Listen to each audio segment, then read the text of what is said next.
Oh boy.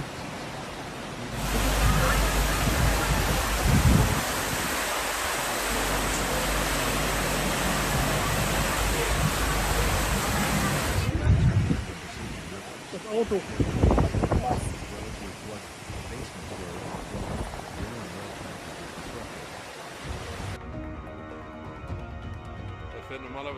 On Wednesday, July 14, due to heavy rain, the Wichtbach River overflowed its banks and flooded the German town of Stahlberg.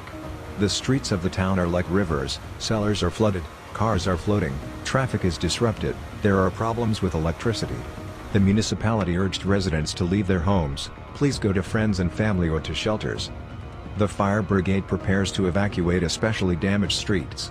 Meanwhile, rescue teams from other cities arrive to support local emergency services.